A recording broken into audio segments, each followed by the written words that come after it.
But first to Labor's carbon tax.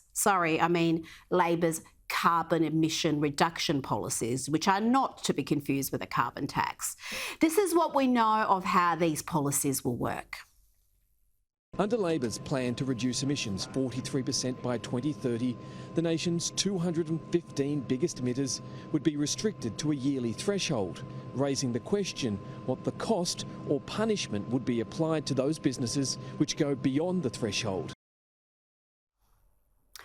Well, in other words, we know very little. But fear not, last week Labor MPs in New South Wales Hunter region, including Shadow Assistant Spokesman for Climate Change, Pat Conroy, assured voters that all coal mines in Australia will be exempt from having to buy carbon credits or reduce emissions. But hang on, Shadow Energy spokesman Chris Bowen said on the weekend that coal mines would be forced to comply with Labor's more stringent safeguard mechanism. So what's going on here? Perhaps Labor Deputy Leader Richard Marles, who's filling in for Anthony Albanese while he recovers from COVID. Perhaps Richard Marles could clarify this. Here he is with Sky's Jonathan Lee. Will coal mines be forced to buy carbon credits if they go beyond that threshold? And what do you estimate the cost of a carbon credit will be if they have to buy? Well, let's be clear on this. We have Because they're confused. That's what we're hearing. we have the most detailed modelling around the proposals that we have put in place that an opposition has ever produced. The most detailed modelling. The most detailed modelling would presumably include whether coal mines are exempt, and if not, the price of a carbon credit, right? We are really clear about where we need to go, and we have been completely transparent, more than any opposition has ever been, in terms of the information that it's put forward. Being transparent, will they have? Now, you're the deputy leader. Will they have to buy carbon credits? Yeah. No, you're the deputy leader. You don't need the shadow treasurer. Surely you would know. No, Mr. Marles, can you please come back? No, I'm asking the deputy leader because Mr. Albanese isn't here. Does the deputy leader know if they will have to buy carbon credits? It's a simple question. He's behind you. Can we not ask him? Apparently not. Enter Shadow Treasurer Jim Chalmers. Could he answer these very straightforward questions? But like Marles, he simply blustered and dodged. Our policy is designed not to disadvantage our exporters against the countries and the companies with which they compete around the world, and that goes to the core of your question. Our climate change policy is designed to leverage and maximise our traditional strengths, not abandon them. Okay. And that goes to the question that you're asking. I'm now going to ask the Deputy Leader again. Well, Deputy Leader, will they have to buy carbon credits if they go beyond their baseline? And what will those carbon credits cost? Well, the question has been answered. The question has been answered. You can answer it again. Will they have to buy carbon credits if they go beyond their baseline? Well, the question has been answered. With respect, I don't think you've answered it. Will they have to buy carbon credits if they go beyond it? We've given you the answers that we've given you. Arrogant and obtuse in the extreme. Have these two men forgotten why Labor lost the last election? Well, let's remind them. Here's Jonathan Lee again back in 2019 with then Labor leader Bill Shorten. When can voters expect to learn more about Labor's emission reduction target, how you're going to get there and the cost to the economy? Mr Morrison loves to boast about his strong economy. But his strong economy is your classic Liberal strong economy. Question, Mr Shorten. OK. I'm going to give someone else a go. Answer the question. When can people know? Dan. When can people know, Mr Shorten, the cost of the economy? You didn't answer the question. Do you know what, John? I'm going to go to the next No, you should person. answer the question. That's why we're here, to ask questions, and you're not answering the question. Dan. When can people expect to know, Mr Shorten, the cost of the economy? All right, Dan. Why can't you answer the question, Mr Shorten? Because I'm going to give your colleagues half a go. No, because Dan. you should answer it. Why can't you answer the question, Mr Shorten? Dan, I'm going to go to you. Oh, that was fun, wasn't it?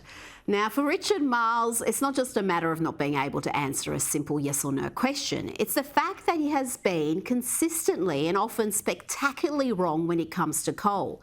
This is what Marles said about the Adani mine in Queensland just 3 months before the last election. But I think we know that without public money in this space, it's unlikely to go ahead. And that, I think, is the end of it. I mean, the global market for thermal coal has collapsed. And at one level, that's a good thing, because what that implies is that the world is acting in relation to climate change. The collapse of thermal coal is a good thing, you say?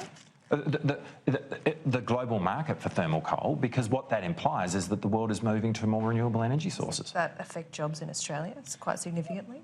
Oh, well, it just, what it means is that the economic case for opening up the Galilee Basin isn't now what it was a decade ago. The rest is history. After a scathing internal review into why Labor lost, Miles declared that he had learned his lesson. He had a message for the coal industry and its workers. I think we need to say to people who work within the coal industry, you're playing a really important part in the Australian economy, that we value the work that you do. You will be a valued part of the economy for a long time to come, and people who work within those industries must be valued and must see us valuing them, and the part that they play needs to be valued by us. And the answer is we do value them. It is something that we must value. Those who work in that sector do a fantastic job and are valued members of our economy, that those who work in those industries are very valued.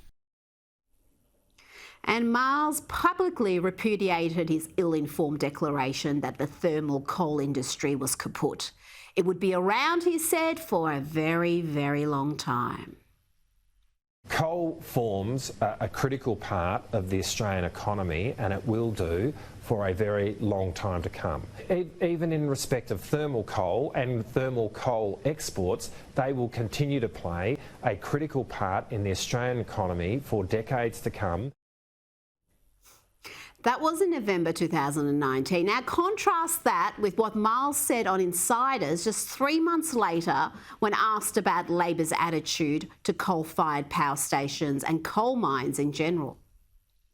What if industry does it alone? Do you have any problem on environmental grounds with a new coal-fired power station? Well, I mean, the market is making its own decision here. I mean, in a sense, that's ultimately a really academic question, because... Well, no, it's an environmental question as well. No, it's an academic question. I'm not asking about that. I'm asking if industry decided to build a coal-fired power station, would you be happy with that or would you block that? Ultimately, this is a matter for the market. No, for the government to give approval. No, well then... OK, but are you happy to see new coal mines open or not? Well, this ultimately is a question for the market. So no philosophical objection to new coal mines? Well, at the end of the day, the practical reality here... So no objection to new coal mines? Well, this is a matter for the market. That's not exactly what you'd call an effusive declaration. Now, remember when Miles had his supposed epiphany about thermal coal? He said they'd be around for decades to come. But here's what he said in August last year. Does Labor still back coal beyond 2050? Well, coal has a role to play in our economy for some time to come.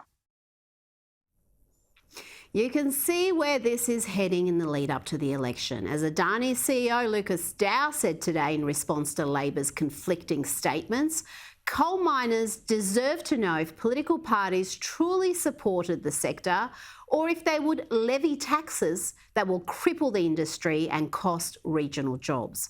You can guess what Labor is trying to hide, or in some cases isn't even bothering to hide.